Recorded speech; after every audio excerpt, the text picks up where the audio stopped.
February 11 is the anniversary of the victory of the Islamic Revolution in Iran. Every year, the 10-day dawn celebrations, also known as Dahe-e-Fajr celebrations, are held across the country to mark the event.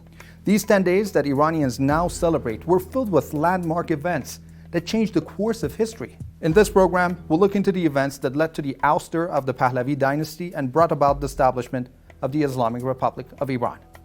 You're watching the story of Iran's Islamic Revolution in a nutshell.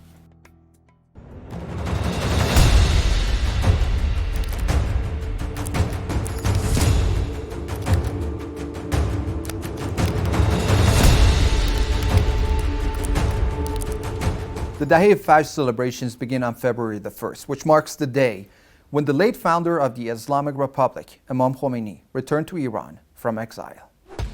Iran had been under the rule of monarchical dynasties for centuries, and the last dynasty to rule was founded by Reza Shah Pahlavi in 1925. Reza Shah reigned for 16 years and pursued a reformist policy which drew public discontent.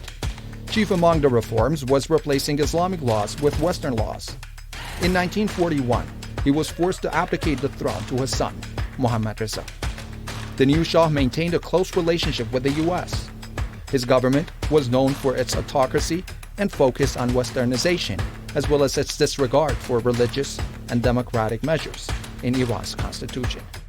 Mohammad Reza Shah was largely criticized for political corruption and the activities of his secret police, Savak.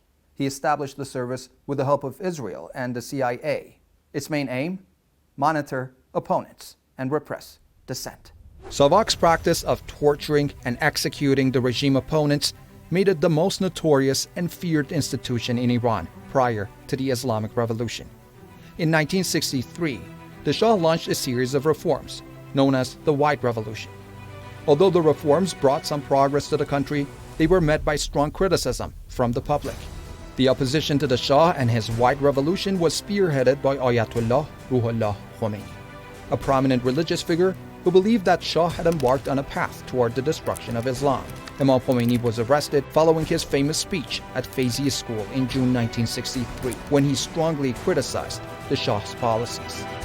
Imam Khomeini's arrest sparked 3 days of mass rallies nationwide, with his supporters saying thousands of people were killed by police. After spending 8 months under house arrest, Imam Khomeini was released. But he remained a strong and outspoken critic of the Shah regime for its policies, including its close cooperation with Israel. In November 1964, Imam Khomeini was rearrested and sent into exile, where he remained for 15 years. But popular support for him grew even further during his absence. Opposition to the Shah regime was spreading, despite the government's oppression. Iranians were outraged at the high inflation rate, the widening gap between the rich and the poor, as well as the repression of freedom of speech. Anger was also high at the fact that the royal family benefited the most from the country's oil revenues, at a time when thousands of poor people were affected by austerity measures to curb the inflation.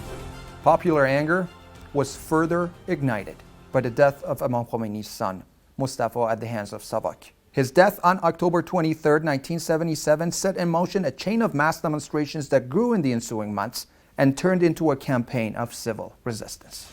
To appease the protesters, the Shah regime made some changes and pledged to do more. However, none of these were welcome, with the protesters remaining steadfast that the monarchy must be overthrown and that Imam Khomeini should return home. The anti-Shah demonstrations started growing across Iran, despite heavy-handed crackdown by the military. Finally, on January 16, 1979, the Shah and his family left Iran for Egypt. Nearly 2 weeks later, on February the 1st, Imam Khomeini returned to Tehran, promising to form a government with the support of the people.